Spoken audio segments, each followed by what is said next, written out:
ይሄ የዘዳግም መጽሐፍ ላይ የመጨረሻው ምዕራፍ ነው። ዘዳግም መጽሐፍ ላይ እና የዘዳግም መጽሐፍ ዘዳግም የሚለው ድጋሚ ማለት ነው።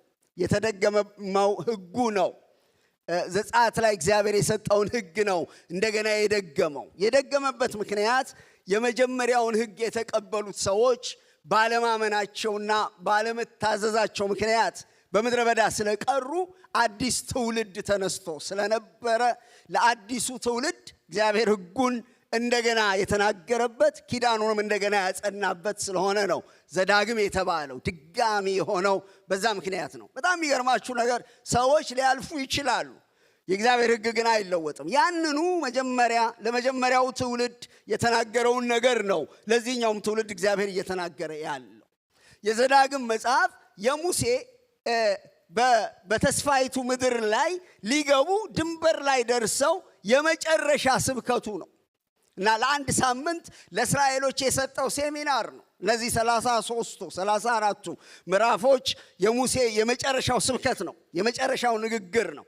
እንደው ጊዜ ካገኛችሁ ያንን ብታነቡት እንዴት አይነት ይሄ ከኤክስፒሪየንስ ከልምድ እና እግዚአብሔር የሰራውን ነገር ሰመራይዝድ አድርጎ በጣም የሚመክር በጣም ቤዚክ የሆነ ነገር ያለበት ነው። ጊዜ ወስዳችሁ ብታነቡት በጣም ትጠቀሙበታላችሁ። እና የአንድ ሳምንት የሙሴ ሴሚናር ነው ፋይናሊ የተናገረው። ልክ ጌታችን ኢየሱስ ክርስቶስ ሊያዝ ባለበት ጊዜ ይሄ ዮሐንስ ወንጌል ምዕራፍ 13 እስከ 17 ሊያዝ ባለበት ምሽት ለደቀ መዛሙርቱ የሰጠው ፋይናል ትምህርት እንደሆነ ሁሉ ሙሴም ማለቂያው ላይ ሊሰበሰብ ባለበት ጊዜ የተናገረው የመጨረሻ ንግግር እና 33ኛው ምዕራፍ ላይ ይባርካቸዋል። በእግዚአብሔር በረከት ለእያንዳንዳቸው እግዚአብሔር ሊሰጣቸው ያለውን በረከት ይነግራቸው እና ሲዘጋ ግን መደምደሚያው ላይ ይሄ ከ26 እስከ 29 ላይ የደመደመበት ሐሳብ በጣም አስደናቂ ሐሳብ ነው። እስራኤላውያን በዚህ ጊዜ ወደ ተስፋይቱ ምድር ለመግባት የመጨረሻ ዝግጅት እያደረጉ ያሉበት ጊዜ ነው። ፋይናል ዝግጅት እና ለመጨረሻው ጦርነት እየተዘጋጁ ያሉበት ጊዜ ነው። እዛ ላይ በጣም መሰረታዊ አድርጎ ያስቀመጠላቸው ነገር ምንድን ነው? ባለፈውም ጊዜ እግዚአብሔር ሲናገረን እንደነበረ ያነሳቸውን ነገሮች እነግራችኋለሁ። አንደኛው ስለ ውጊያ ነው የምናገረው፣ ግን ይሄን ነግሬያችሁ ለማለፍ ነው። አንደኛው አምላካቸው እግዚአብሔር ምን አይነት እግዚአብሔር እንደሆነ ነው የነገራቸው። ይሄ በጣም ቤዚክ ነገር ነው ለእስራኤላውያን ወደፊት በሚገጥማቸው ቻሌንጅ እና ጦርነት ውስጥ በጣም ትልቁ ነገር እግዚአብሔር አምላካቸው ማን እንደሆነ ማወቅ ነው። እና ክፍሉን ስታዩ እግዚአብሔር ማን እንደሆነ ነው ሙሴ ማጠቃለያ የሰጠው። አምላካችሁ እግዚአብሔር እንደዚህ አይነት አምላክ ነው። የዘላለም አምላክ ነው። የበረታ ክንድ ያለው አምላክ ነው። የማይዝል ክንድ ያለው አምላክ ነው። መሳይ የሌለው አምላክ ነው ይላቸዋል። ይሄንን ነው በቃ ይሄ ነው የሚያሻግራቸው። ሌላ ምንም ታክቲክና ቴክኒክ አይደለም። የተስፋይቱ ምድር ለመውረስ እዛ ምድር ላይ ያለውን ይሄን የታጠቀ የበረታ ኃይል ሰብሮ ለማለፍ ይሄንን አምላክ ማወቅ ብቻ ነው። እሱም በደንብ አድርጎ ነው የሚነግራቸው። እሱን ይነግራቸዋል፣ እሱን ያሳያቸዋል። ፋይናሊ ምነግራችሁ ነገር መሰናበቻ ላይ የምሰጣችሁ ነገር ቢኖር ይሄንን ነው ይላቸዋል። የእግዚአብሔር ማንነት ብቻ አይደለም። አንዳንድ ጊዜ እግዚአብሔር እንደዚህ ነው እንደዛ ነው እንደዚህ ነው መባሉ ብቻውን ምንም አይሆንም። ግን ያ እግዚአብሔር ደግሞ ለሕዝቡ ምን አይነት አምላክ እንደሆነም እሱ ነው ደግሞ ሌላው ቀጣዩ መሰረታዊው ነገር። አሁን እግዚአብሔር ንጉሥ ነው፣ ታላቅ ነው፣ አምላክ ነው፣ ፈጣሪ ነው፣ በጣም ገናና ነው፣ የከበረ ነው። ኦኬ በጣም ጥሩ ነው። ከኔ ጋር ምን ያገናኘዋል? ለኔ ያለው ኢምፕሊኬሽን ምንድን ነው የሚለው ነገር ወሳኝ ነው። አንዱ የምንስተው ነገር የእግዚአብሔር አንዳንድ ጊዜ እግዚአብሔር ታላቅነት ብቻ አይደለም የሚጠፋብን እግዚአብሔር ለኛ ምን አይነት አምላክ እንደሆነ፣ እኛን እንዴት እንደሚያየን፣ ለኛ ያለው ስፍራ ምን እንደሆነ አለማወቅ ነው በጣም ደካማም ያደርጋል። ስለዚህ ሁለተኛ ያሳያቸው ነገር የእግዚአብሔርን ታላቅነት፣ የእግዚአብሔርን ኃይል፣ የእግዚአብሔርን ክንድ ብቻ ሳይሆን ይሄ እግዚአብሔር ለዚህ የኪዳን ሕዝብ ሙማ ምን አይነት አምላክ እንደሆነ ነው የነገራቸው። ይሄ በጣም ጉልበት ነው። አንዳንድ ሰዎች እንደዚህ ይላሉ፣ እንትና እኮ ለኔ ይላሉ፣ እንትና እንደዚህ አይነት ሰው ነው፣ ለኔ እኮ እንትና ማለት ልዩ ነው ይላሉ። ከነሱ ጋር ያለውን ግንኙነት ያነሳሉ። ወንድሞችና እህቶቼ እግዚአብሔር ታላቅ ገናና ኃያል አምላክ ብቻ ሳይሆን ለኛ የተለየ ስፍራና ትኩረት ኬር ያለው አምላክ ነው።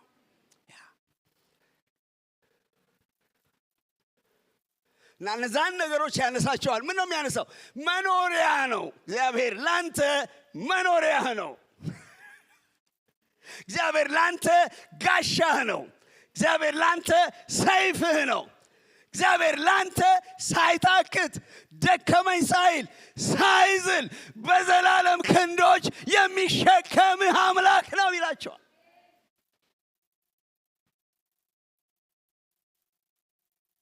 ይሄ ጉልበት ነው። ይሄ ከፊታቸው ላለው ጎዳና ምንም ጨለማ ይሁን ምንም ቻሌንጅ ይሁን እግዚአብሔር ታላቅ አምላክ ነው። እግዚአብሔር ለነሱ ምን አይነት አምላክ እንደሆነ ሁለተኛ የሚያሳያቸው ነገር እሱ ነው። ሶስተኛ የሚያሳያቸው ነገር እነሱ ደግሞ ማን እንደሆኑ፣ እነሱ ራሳቸው ማን እንደሆኑ፣ አምላካቸው ማን እንደሆነ፣ አምላካቸው ለነሱ ምን አይነት አምላክ እንደሆነ፣ እነሱ ደግሞ ከዚህ አምላክ የተነሳ ምን አይነት እንደሆኑ ይነግራቸዋል። እና ምን ይላል? እንደ እግዚአብሔር ያለ ማንም የለም ብቻ ሳይሆን የሚለው በእግዚአብሔር እንደዳነ እንዳንተ አይነት ሕዝብ ደግሞ የለም። you are unique ይላቸዋል።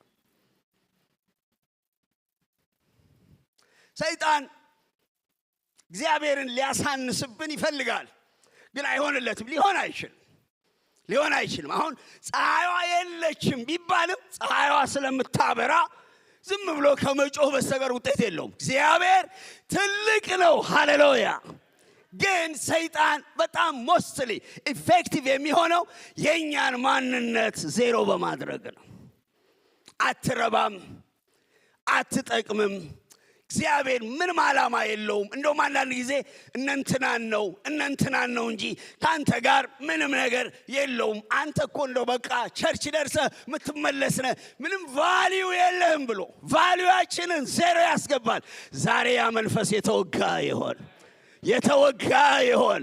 የእግዚአብሔር ቃል ስለ እግዚአብሔር ሕዝብ የሚናገረው ነገር ይሄንን ነው። እስራኤል ሆይ ምስጉን ነህ፣ የሚመኙህ ነህ፣ አስገራሚ ነህ። በእግዚአብሔር የዳነ እንዳንተ አይነት ሕዝብ የለም። you are unique.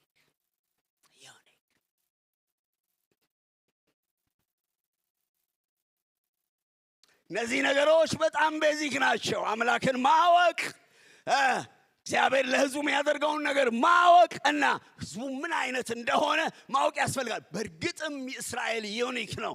ብዙ ኔሽን አሉ። ለእስራኤል እንደተገለጠ ለማንም አልተገለጠም። እግዚአብሔር እነዛን አስደናቂ ሕጎች እንደሰጠ ለማንም አልሰጠም። በድንቅና በተአምራት ከፈርዖን ጋር ተሟግቶ እንዳወጣው አይነት ሕዝብ በምድር ላይ የለም። we are unique። የክርስቶስ ደም የፈሰሰልን፣ በመንፈስ ቅዱስ ማህተም የታተምን የሥላሴ ሶስተኛው አካል ብቻ አይደለም፣ አብና ወልድ በእኛ የሚኖሩ የእግዚአብሔር ቤተ መቅደስ፣ ሃሌሉያ፣ ሰማያዊ ዜጋዎች፣ እግዚአብሔር የልጁን ደም አፍስሶ ዋጋ የከፈለልን ርስቴና ገንዘቤ ነው ያለው ሕዝብ፣ እግዚአብሔር የሚጠብቀው፣ እግዚአብሔር የሚመራው፣ በእግዚአብሔር ስም የተጠራ፣ በእግዚአብሔር ስም የሚወጣ፣ በእግዚአብሔር ስም የሚገባ፣ እግዚአብሔር የሚጠነቀቅለት እንደኛ አይነት ሕዝብ የለም ወገኖቼ። ሕዝብ ከፈለጋችሁ ከእኛ ጋር የሚስተካከል ሕዝብ የለም። ይሄንን ለጥሩ ፊሊንግ አይደለም የምንነጋገረው። የእግዚአብሔር ቃል ይሄን ስለሚያረጋግጥ ነው። እግዚአብሔር ቃል ይሄን ስለሚነግረን እና ይሄንን ነገሮች ለዚህ ከፊታቸው ላለው ጦርነት እግዚአብሔር እንዲያውቁ እግዚአብሔር ለነሱ የሚያደርገውን ነገር እንዲያውቁ እነሱን ለማን እንደሆኑ ካወቁ ከፊታቸው ያለው ነገር it is very simple ቀላል ነው። በጣም ቀላል ነው። ድል እንደሚያደርጉት ያውቃል። እነዚህ ነገሮች ያሳያቸዋል። ግን በዋናነት የተነሳው ነገር ምንድነው ስንል ለውጊያ የሚደረግ ዝግጅት ነው። መንፈሳዊ ውጊያ በጣም ማንወዳት ነገር ግን ማይቀር ነገር ቢኖር ውጊያ ነው። እኔ ባይኖር ደስ ይለኛል። ውጊያ የሚለው ራሱ ይሄ አሁን እዚህ ሀገር ከመጣው ርፍ ብያለሁ። ይሄ ውጊያ የሚለው እንትና በዚህ በኩል ተነሳ፣ እንትና አማራ በኦሮሞ ላይ ተነሳ፣ ጉራጌ በእንትን ላይ ተነሳ ምናምን የጦርነት ራሱ ቮካቡለሪውም አሁን ጥሩ ነው እየጠፋብኝ ነው። አሁን ባይሆን የመኪና ቮካቡለሪ ምናምን የቤት ቮካቡለሪ የዕቃ ምናምን ሊሆን ይችላል። እነዛ በጣም በቃ ውጊያ ምንም እና ውጊያ ቀላል ነገር አይደለም። ግን አንድ ነገር ይውላችሁ ሪያሊቲ ነው ይዘን መሄድ ያለብን። በክርስትና ህይወታችን ውስጥ እውነት የሆኑ ነገሮችን ነው ይዘን መሄድ ያለብን። ክርስትና ህይወት ቀላል አይደለም። ፉል ኦፍ ሰልፍ የተሞላ ነው።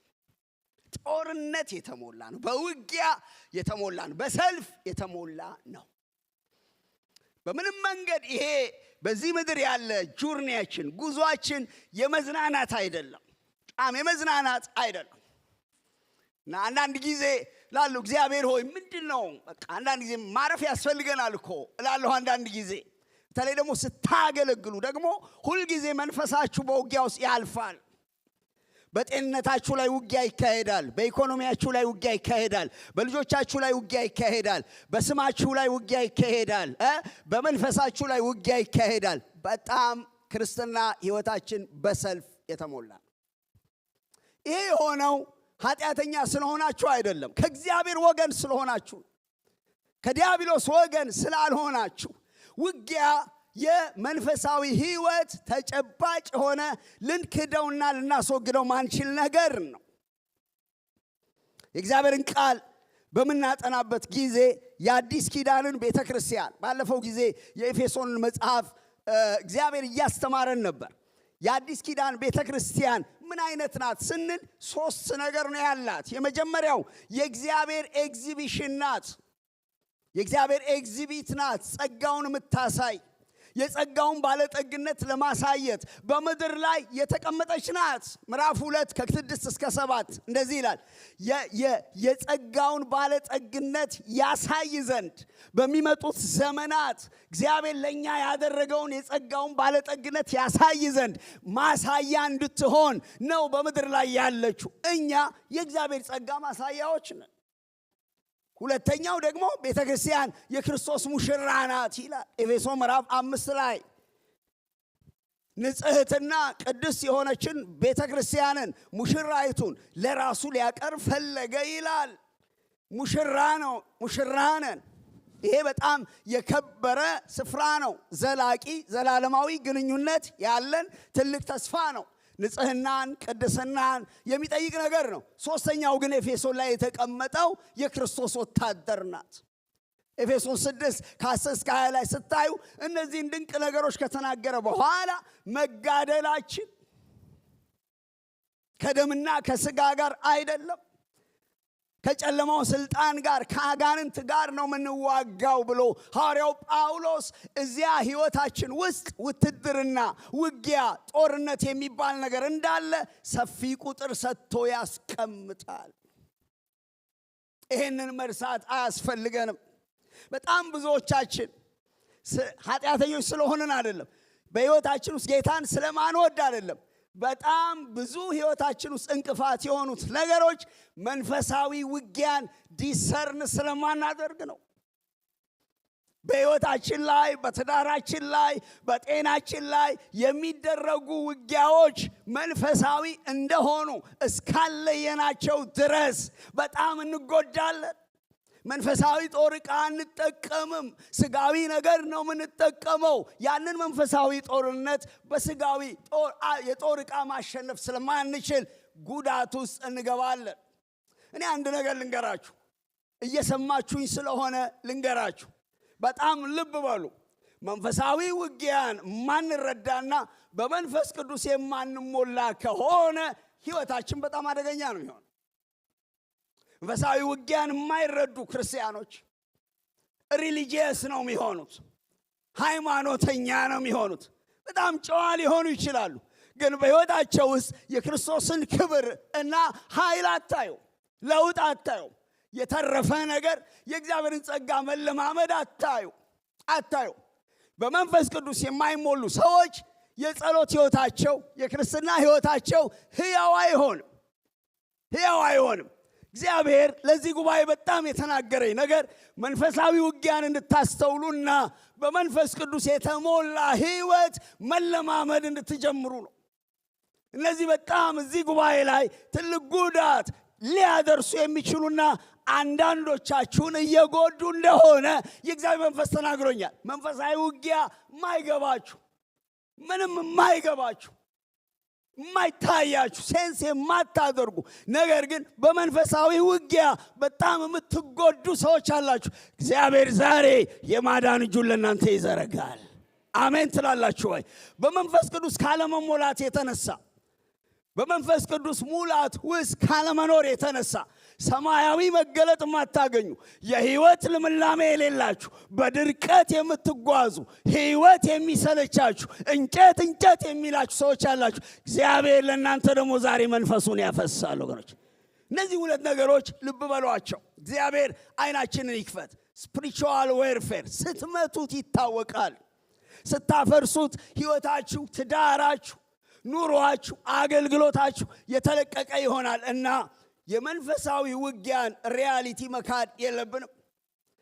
ሙሴ እግዚአብሔር ተዋጊ ነው ሲል፣ እግዚአብሔር ሰይፍህ ነው ሲል፣ ጋሻህ ነው ሲል ጠላት አለ ማለቱ ነው። ውጊያ አለ ማለቱ ነው። ሰልፍ አለ ማለቱ ነው። እስራኤላውያን በአራት ትልልቅ የጠላት የውጊያ ተግዳሮት ውስጥ አልፈዋል። እነዚህ አራት ተግዳሮቶች አነሳቸዋለሁ። ዛሬ በእነሱ ላይ እንጸልያለን። የመጀመሪያው ነፃ እንዳይወጡ የተደረገ ጦርነት ነው። ነፃ እንዳይወጡ እግዚአብሔር ነፃ የሚያወጣ አምላክ ነው። አሜን በሉ ወገኖች። ከዘጸአት ምዕራፍ 1 እስከ 11 ድረስ ባርነት ያንገሸገሸው የእስራኤል ሕዝብ፣ ከባርነትም ባርነት ውስጥ ያለ የእስራኤል ሕዝብ በጮኸ ጊዜ እግዚአብሔር እስራኤልን ለማዳን ከሰማይ ወረደ። ነገር ግን ቀላል አልነበረም። እንደዚህ ቀላል አልነበረም። እንደምታውቁት እግዚአብሔር ማን ነው? እስራኤልንም አልለቅም የሚል ደማቸውን የሚመጥ የሚያጎሳቁል ከሰው በታች የሚያኖር የፈርዖን ክፉ ስፒሪት ነበረ። እግዚአብሔር አምላክ ግን ምን አለ? አድናቸው ዘንድ ወረድኩ አለ። እስራኤልን አድነው ዘንድ ወረድኩ አለ። እግዚአብሔር ወረደ። ይህንን ጦርነት ተዋጋ። የእግዚአብሔር ቃል እንደሚነግረን በጸናችና በበረታች ክንድ የዚህ የፈርዖን የጠላት ኃይል ተሰብሮ እስራኤል ነፃ ወጣ። በእስራኤል ነፃ መውጣት ውስጥ ሁለት ነገሮች ተደርገዋል። ሁለት ነገሮች ሆነዋል። እስራኤል ነፃ ሲወጣ በፋሲካው ደምና በወረደው የእግዚአብሔር ክንድ፣ በተገለጠው የእግዚአብሔር ክንድ ነው ነፃ የወጣው። የፋሲካው ደም ከሞት ሲያድናቸው፣ የተዘረጋው ክንድ ከፈርዖን ኃይልና ቀንበር ነፃ አወጣቸው። በአዲስ ኪዳን የሆነልን ይሄ ነው። ቆላስይስ 1 ከ13 ከ14 ይሄንን ይናገራል።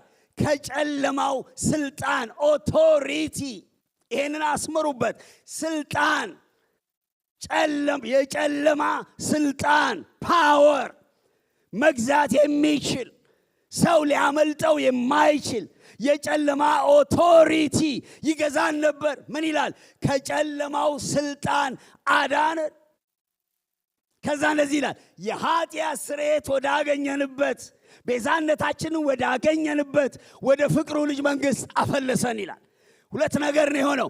እኛ የኃጢአት ስርየት ብቻ አይደለም ያገኘ ነው፣ ከጨለማው ስልጣን ቀንበርም የናዝሬቱ ኢየሱስ ነፃ አውጥቶናል። አሜን አትሉም? አዎ ቢገባህ ኖሮ ይሄ በጣም ይገባህ ነበር። የጨለማ ስልጣን፣ የሚጨቁን ስልጣን፣ የሚገዛ ስልጣን፣ የሚያዋርድ ስልጣን፣ የሚያሰቃይ ስልጣን ነበረ። ሁለት ነገር ነው ማወቅ ያለብን። የኃጢአት ስርየት እንዳገኘን ብቻ ሳይሆን የጨለማ ስልጣን በእኛ ላይ ፓወር እንዳይኖረው እንደተሰበረ የእግዚአብሔር ሕዝብ ማረጋገጥ አለብን። ዛሬም የጨሌ መንፈስ ይገዛኛል ብለህ የምትፈራ ከሆነ የአድባር መንፈስ ዛሬም በእኔ ላይ ስልጣን አለው ብለህ የምታስብ ከሆነ ሳልቬሽን አልገባህም ማለት ነው። ሳልቬሽን የኃጢአት ስርየትና ከጨለማ ስልጣን ነፃ መውጣት ስለሆነ የኃጢአት ስርየት አግኝተናል፣ ከጨለማ ስልጣን ነፃ ወጥተናል። ምን ማለት ነው? ከጨለማ ስልጣን ነፃ ወጥተናል ማለት ሰይጣን እኛን እንደፈለገ በእኛ ላይ ሊያደርግ አይችልም፣ ግን ይዋጋል፣ ያለ ረፍት ይዋጋል። ግን እኛ ላይ ፓወር ኖሮት የወደደውን ነገር ለማድረግ በደንብ ጮኬ እነግርሃለሁ፣ አይችልም፣ አይችልም። የእግዚአብሔር ሕዝብ ሆይ አይችልም። እግዚአብሔር በጸናችና በተዘረጋች ክንድ ነው እግዚአብሔር ይህን ስልጣን የሰበረልን። የጌታ ስም የተባረከ ይሁን። ስለዚህ እስራኤል ነፃ እንዳይወጣ ይታገል የነበረውን ስፒሪት እግዚአብሔር ወርዶ የፋሲካው ደም ፈሶ ይሄ የ400 ዓመት ቀንበር ስቃይና እንባ በእግዚአብሔር የበረታች ክንድ ተሰብሮ እስራኤል ነፃነቱን አገኘ። እግዚአብሔር የነፃነት አምላክ ነው። እየፈራን አንኖርም፣ ባሪያ ሆነን አንኖርም። ማንም አይገዛንም ከእግዚአብሔር በቀር።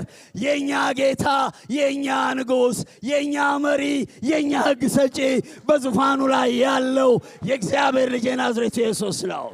ክብር ለኢየሱስ ይሁን። ይሄ ሊገባን ያስፈልጋል። ምናልባት በዚህ ጉባኤ ውስጥ እንዲህ አይነት ባርነት ውስጥ ያላችሁ ሰዎች ካላችሁ ዛሬም የናዝሬቱ ኢየሱስ ሕያው ነው። ራሱ ነው ያወጣው፣ ወርዶ ነው ያዳናችሁ። ወርዶ ያድንሃል፣ ወርዶ ያድንሻል። ደሙ ያድንሃል፣ እግዚአብሔር ያድንሃል።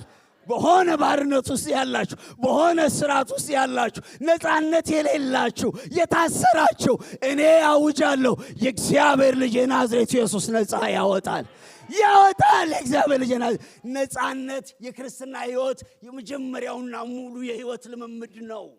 የመንፈስ ነፃነት፣ የአእምሮ ነፃነት፣ የነፍስ ነፃነት። ኡፓናማ ዱማ ጃንቶማ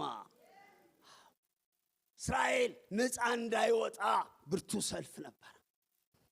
እኔ ደጋግሜ ነግሬያቸዋለሁ። ከ6000 የአጋንንት እስራት ነው ነፃ የወጣሁት። የእግዚአብሔር ሰዎች ጸልየው የናዝሬቱ ኢየሱስ ይኸው ሊያሳብደኝ ከነበረ እብድ ሊያደርገኝ ከነበረ ስፒሪት ነው የናዝሬቱ ኢየሱስ ነፃ ያወጣኝ። ክብር ለእግዚአብሔር ይሁን።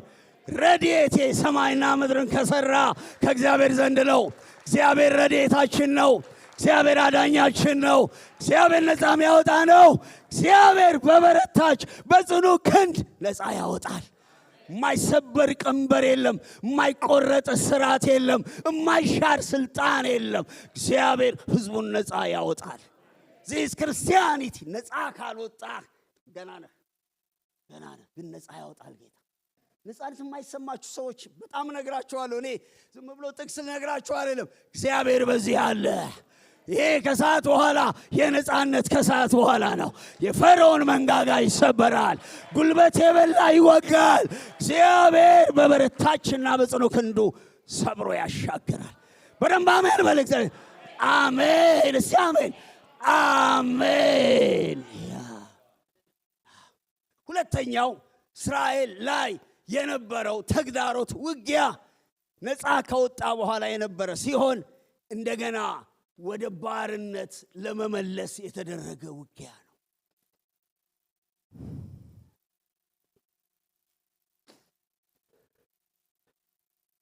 በጣም አደገኛ ነው። እኔ አንድ ነገር በጣም የምነግራችሁ ነገር፣ ሰይጣን ተስፋ አይቆርጥም። ተስፋ አይቆርጥም። ሺህ ዓመት ታስሮ ከተፈታ በኋላም ሰልፍ እንዳደረገ ታውቃላችሁ። እንደው ምን ለመሆን ነው? ሪሊያው መንግስት ለማግኘት ነው? ሰይጣን ውስጥ ያለ ሰይጣን የጎዳ ነገር ስለ ክፋቱ ተስፋ አይቆርጥም። እና የእግዚአብሔር ቃል እንደሚነግረን እስራኤል ከወጣ በኋላ ዘጸአት 14 5-7 እንደሚነግረን ይሄ በጣም አደገኛ ነገር ነው ወገኖች። ልብ በሉ። ሁለተኛው ጦርነት ነፃ ከወጣን በኋላ የሚካሄደው ጦርነት እንደገና ወደ ባርነት ለመመለስ የሚደረግ ጦርነት ነው። መዝሙር አለ፣ አልመለስም ወደ ኋላ የግብፅን ሽንኩርት ላልበላ። ቀላል እንዳይመስላችሁ። እንደገና ወደ ባርነት የተመለሱ ሰዎች አሉ፣ ያላስተዋሉ፣ ከጌታ ጋር ያልተጣበቁ፣ ሕይወታቸውን ለጌታ ያልሰጡ፣ ይሄንን የከበረ ነፃነት ያጡ ሰዎች አሉ። የእግዚአብሔር ሕዝብ አዳምጡ። ከወጣን በኋላ እንደገና የሚከተል ነገር አለ። ፈርዖን ሕዝቡ ከወጣ በኋላ እንደዚህ አለ 14 ላይ ፈርዖንም ስለ እስራኤል ልጆች በምድረ በዳ ይቅበዘበዛሉ፣ ምድረ በዳ ዘጋቻቸው ይላል። ከዛ እንደዚህ ይላል፣ ሕዝቡም እንደ ኮበለለ ለግብፅ ንጉሥ ነገሩት። የፈርዖን የባሪያዎቹም ልብ በሕዝቡ ላይ ተለወጠና እንዳይገዛልን እስራኤልን የለቀቅነው ለምንድን ነው? እግዚአብሔር ይገስጸው።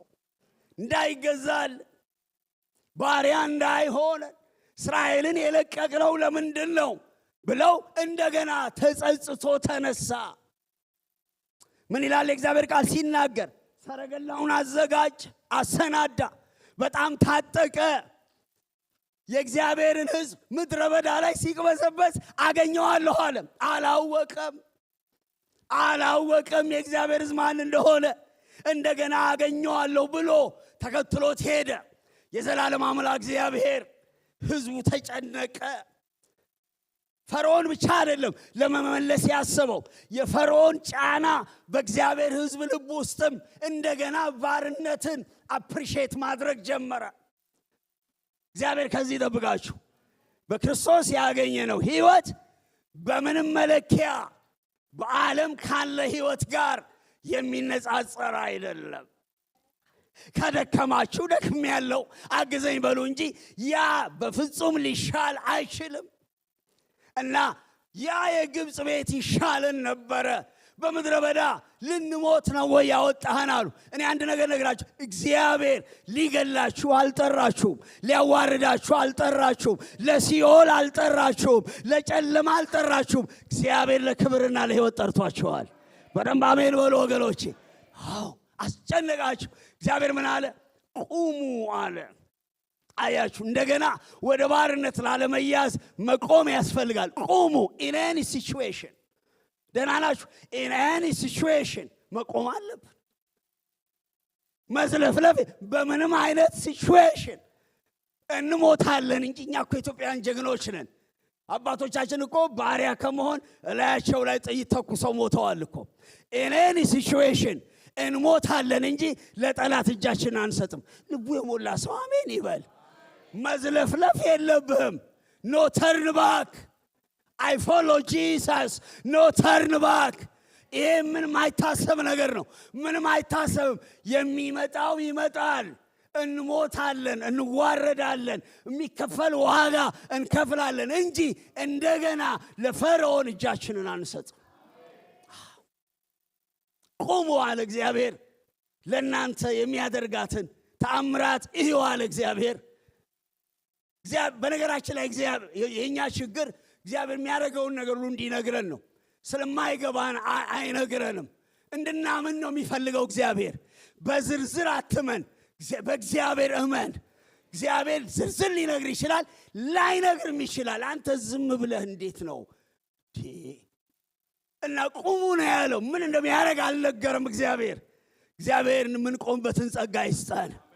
እንዴት ይቆማል? አዎ መቆም ነው። እግዚአብሔር ብሏልና መቆም ነው። ምን አለ? ዛሬ የምታያቸውን ግብፃውያን ሰራዊት ክብር ለእግዚአብሔር ይሆን። እግዚአብሔር ሲፈውስ ለአንዴና ለዘላለም ይፈውሳል። እግዚአብሔር ቀንበርን ሲሰብር ሁለተኛ እንዳይነሳ አድርጎ ይሰብራል። ዛሬ እንደዛ ያደርጋል። እግዚአብሔር ምንጩን ያደርቀዋል፣ ኃይሉን ይሰብረዋል፣ እግዚአብሔር ያዋርደዋል። አሜን እንላለን። አሜን። ላይደገም ይመታዋል። ዛሬ የምታዩቸውን ግብፃውያን ሰራዊት ለዘላለም አታዩአቸው። ምንድናቸው እነዚህ እንደገና የሚከተሉን? ምንድናቸው? ሁለት ናቸው። ይላችሁ በደንብ ስሙኝ። የተላቀቅነው ስፒሪትና ትተነው የመጣነው ዓለማዊና ኃጢአታዊ ልምምድ እንደገና ይከተሉናል። ትተናቸው የመጣናቸው ስፒሪቶች አንዳንዶቻችን ላይኖሩ ይችላሉ። እዛ ቤተሰብ ውስጥ የነበሩ እኛ ዘር ማንዘር ውስጥ የሚያውቁን ናቸው የሚዋጉን። እናንተ አሁን አጋንንቶች በሙሉ እኛን የሚያውቁ እንዳይመስላችሁ። እኛን የሚያውቁት ከኛ ጋር ግንኙነት የነበራቸው ናቸው የሚያውቁ። ሁሉም አጋንንት እኛ ጋር አይደለም እኮ ስራ የሚሰራው፣ ነገስታት ጋር የሚሰራ አለ፣ ምናምን አለ።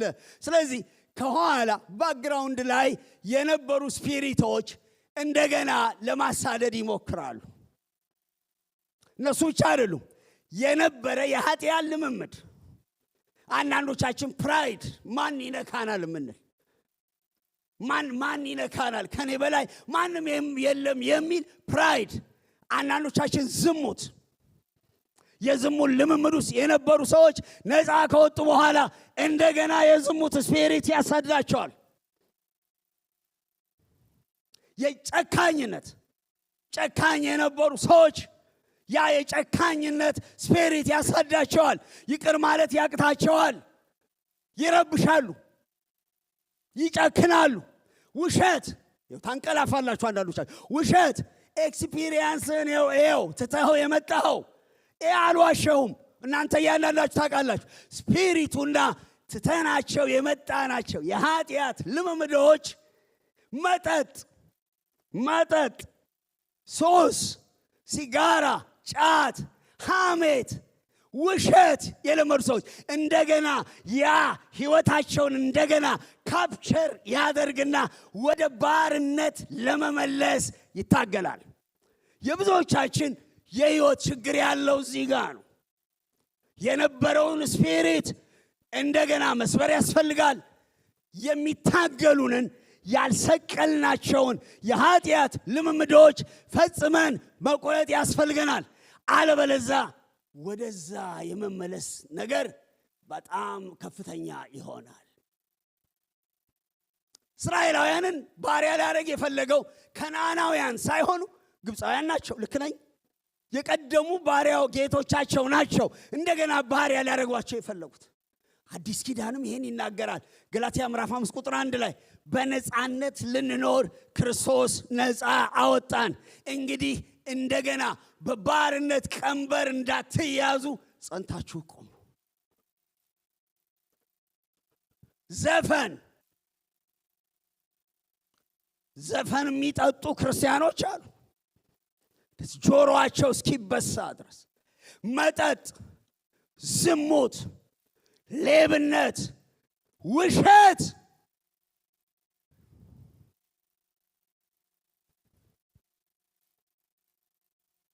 ምን አለ እግዚአብሔር?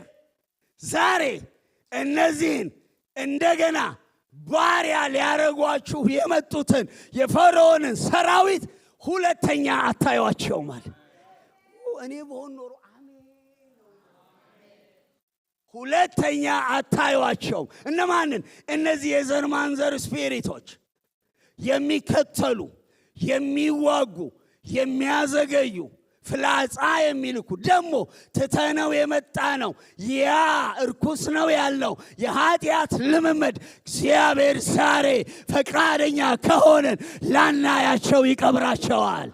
ዴሊቨራንስ ይሆናል፣ ነፃነት ይሆናል። እውነት እላችኋለሁ እንላቀቃለን። እግዚአብሔር ያላቅቀናል።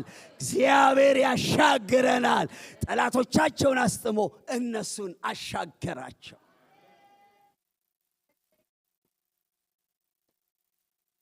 ሁለተኛው ቻሌንጅ ምንድነው? እንደገና ባሪያ ሊያረገን የሚፈልግ ሰልፍ ነው።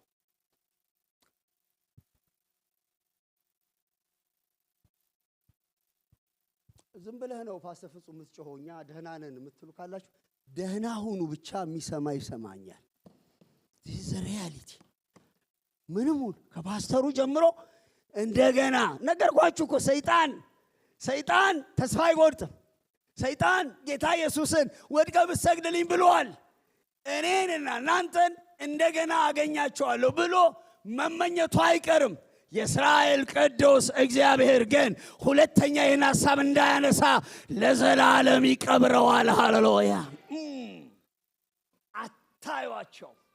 በጣም የምትቸገሩ እየመጡ የሚያስጨንቋችሁ በሕይወታችሁ የምትወድቁ የምትነሱ ያ የድሮ ልምምድ እየመጣ ልባችሁን እያጥለቀለቀ ፈተና የሆናችሁ ሰዎች ዛሬ መልእክት አለኝ። የእግዚአብሔር ቃል መጥቷል። ልባችሁን ከሰጣችሁ እግዚአብሔር ከዚህ ነገር ነፃ ያወጣችኋል። ትልቅ ድል ይሆናል። ዛሬ እግዚአብሔር ድል ይሰጠናል። ሶስተኛው ጦርነት እንዳያልፉ የሚከለክል ስፒሪት ነው። እንዳያልፉ መንገደኞች ናቸው። ወደሚቀጥለው ሌቭል እንዳይሄዱ እዛው እንዲቀሩ ምድረ በዳ ላይ እንዲቀሩ ነገር ግን እግዚአብሔር ወዳለው ቦታ እንዳይሄዱ አናሳልፍም የሚል ነው። አናሳልፍም የሚል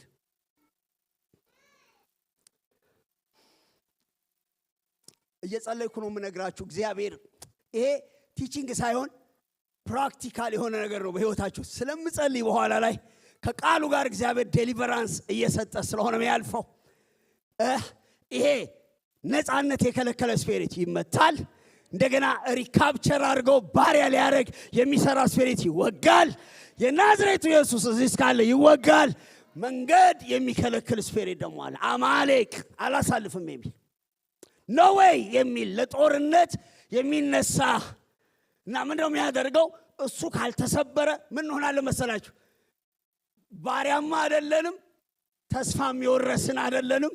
እንደው እዛው እንገላወታለን ማለት ነው። በቃ ራሱ ወይ ዓለማዊ አይደለንም፣ ወይ ክርስቲያን አይደለንም፣ ወይ ማደግ የለም፣ ወደፊት መሄድ የለም፣ ጥማት የለም፣ የእግዚአብሔር ቃል ነገር የለም፣ መንፈሳዊ እድገት የለም። ብቻ እንደው እየመጣን መዝሙሯን ዘምረን ኪቦርዷን አንኳክተን እዛው ምድረ በዳ ላይ ይሄ በክርስቶስ ያለውን የተትረፈረፈ ህይወት ሳንለማመድ እንቀራለን። አሁን ያሉ ክርስቲያኖች 90% እዚህ ችግር ውስጥ ነው ያሉት።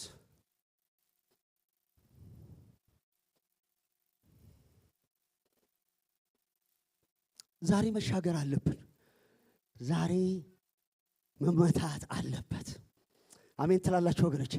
ዛሬ መፍረስ አለበት እና አማሌቅ በቃ ተሰለፈ ማለት ነው። አማሌቅ አላሳልፍም አለ። መንገድ የለም አለ። ወደዚያ እግዚአብሔር ወዳለው ነገር መድረስ አይቻልም አለ። አማሌቅ እንዴት ድል ተደረገ? አማሌቅ ድል የተደረገው ጆሮአችሁን ኮርኮር አድርጋችሁ አዳምጡኝ። አማሌቅ ድል የተደረገው በቅዱሳን አንድነት ውስጥ ነው። ዩኒቲ። ሙሴ ብቻውን ድል አላደረገውም። ኢያሱ ብቻውን ድል አላደረገውም። ጦረኞቹ ብቻቸውን ድል አላደረጉም። ሙሴ ወደ እግዚአብሔር ተራራ ወጣ። ሲደክም እጁን የሚደግፉ ነበሩ። ኢያሱ ሰራዊቱን አሰለፈ። ኢያሱ ይዋጋል፣ ሙሴ ይጸልያል። እጅ ወደ ላይ ሲነሳ እግዚአብሔር ያንን ያፈርሳል። በዚህ የተያያዘ አንድነት ውስጥ የእግዚአብሔር ክንድ ተገለጠ። እግዚአብሔር የአማሌቅን ዝክር ከምድር በታች ደመሰሰ። እኔ አንድ ነገር ልንገራችሁ፣ ከህብረት ውጪ ወደፊት ለማለፍ አትችሉ። በጣም የበረታችሁ ብትሆኑ፣ በጣም ትጸልዩ ብትሆኑ፣ በጣም ጸጋ ያላችሁ ብትሆኑ፣ በጣም የእግዚአብሔር ቃል ቢኖራችሁ without unity ምንም ቪክቶሪ ሊኖር አይችልም። ሙሴ ያስፈልገናል። ኢያሱ ያስፈልገናል። የሙሴን እጅ የሚደግፉ ያስፈልጋሉ። ወደ ጦር ሜዳ የሚሰለፉ ጎበዞች ያስፈልጋሉ። እነሱ አንድ ላይ ሆነው እግዚአብሔር ለአካሉ የሚሰጠው ድል ነው ይሄ ድል። ሌላው የጣልነው ነገር ምንድነው? አንድነታችንን ነው የጣልነው። ዩኒቲያችን አለመሰብሰብ ብቻ እንዳይመስላችሁ፣ የፌዝ ዩኒቲ መያያዝ የሌለው አንዱ ለሌላው ማይጸልይበት፣ አንዱ ለሌላው ኮንሰርንድ ማይሆንበት፣ በመንፈስ ያልተሳሰረ እንደዚሁ እንደ ድንጋይ የሆነ ክምር ጉልበት የለውም። እግዚአብሔር እንደገና እውነተኛ ወደሆነ የመንፈስ አንድነትና መያያዝ አንዱ ለሌላው ወደሚጸልይበት ግድ ወደሚሰኝበት የመንፈስ አንድነት ውስጥ ካልከተተን ድረስ አማሌቅን ጠርገን የተትረፈረፈውን የክርስቶስን ሕይወት መለማመድ አንችልም።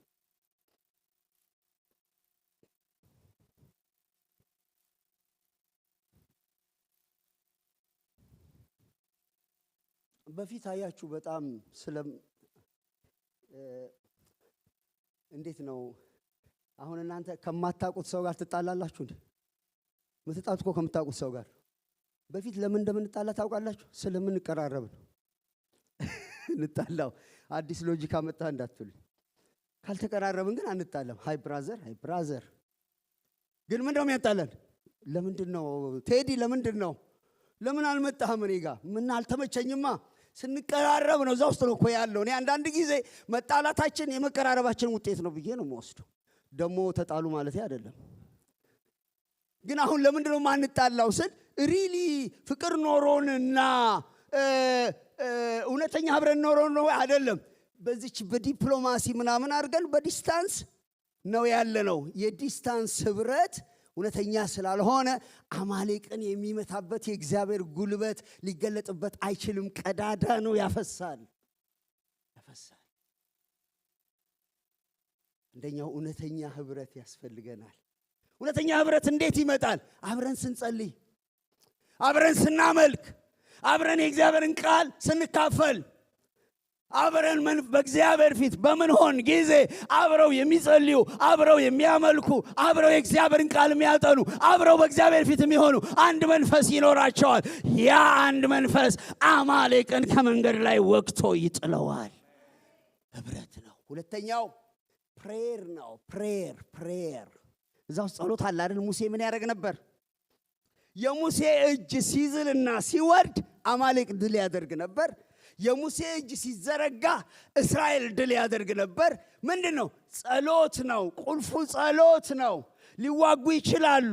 መዘምራን ሊዘምሩ ይችላሉ። ሽማግሌዎች ሊያስተዳድሩ ይችላሉ። ፓስተሮች ሊሰብኩ ይችላሉ። ዲያቆናት ሊያስተዳድሩ ይችላሉ። ሊጠቅሙን ይችላሉ። የሚጸልይ ግን ጉባኤ ከሌለ ያ ሁሉ ፌል ያደርጋል።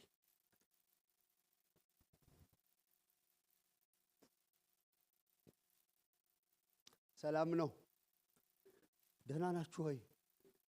አቤት ዩኒቲ። ከዛ ፕሬየር።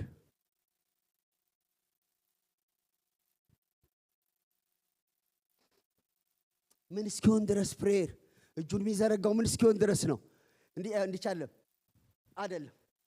በጌታ በኢየሱስም የታሰረ ይሁን እንጂ ሰስናይም አይክሌም ምናምን አይደለም። እስኪ ደክም ድረስ። ደህና ናችሁ? እቺ የለበጣው አይደለችም። እቺ የፕሮፌሽናል ፕሬየር አለች። in the name of Jesus I rebuke you, in the name of Jesus I am blessed ደግሞ ይላል። I am blessed። አንተ ራስን ትባርካለህ እንዴ ብራዘር? የሚባርከው እኮ ሌላ ነው። አንተ እንዴት ነው I am blessed ምናምን የምትለው? እንዲህ አይነት ይሄ የጨዋታ እንትን ልብ የማያፈስ ራሱን የማያዋርድ የእግዚአብሔር ፊት የማይፈልግ ሲንሰር ያልሆነ ቴክኒካል የሆነ ፕሬየር አማሌቅን ለመምታት የእግዚአብሔርን ክንድ አያንቀሳቅስ።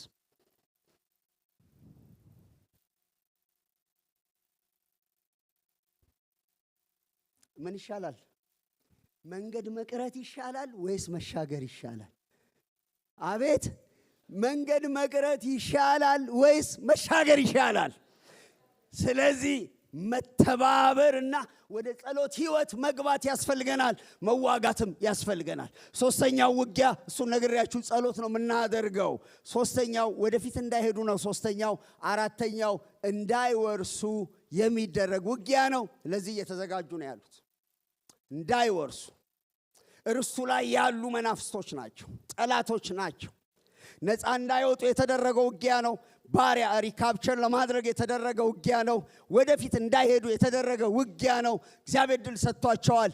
አሁን እንዳይወርሱ ከፊት አለ ጠላት። ብዙ ያለፍናቸው የተሻገርናቸው ሰልፎች አሉ። ከፊታችንም ያላለቀ ሰልፍ አለ። ነገር ግን አንድ ነገር ነግሬያችሁ ጨርሳለሁ።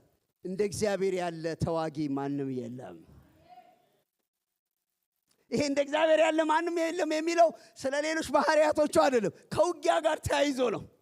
ሌሎች ቋንቋ፣ ሌሎች መጽሐፍ እንትኖች ከዛ እንደ እግዚአብሔር ያለ ለረድኤት በደመናት ላይ የሚሄድ በታላቅነት የሚሄድ እንደ እግዚአብሔር ያለ ተዋጊ ማንም የለም። አሜን ትላላችሁ ወይ? ስለዚህ ከነዓንን እንወርሰዋለን። 31 ነገሥታት ድል ይደረጋሉ። ኢያሱን ስናነብ ሁሉንም ያዟቸው፣ እግዚአብሔር እንደተናገረ ወረሷቸው ይላል። እግዚአብሔር ይዋጋልናል። እግዚአብሔር መንገዳችንን ያቀናል። መውረስ ያለብንን እንወርሳለን። ከክፉ ይጠብቀናል። ለእግዚአብሔር መንግሥት እንበቃለን።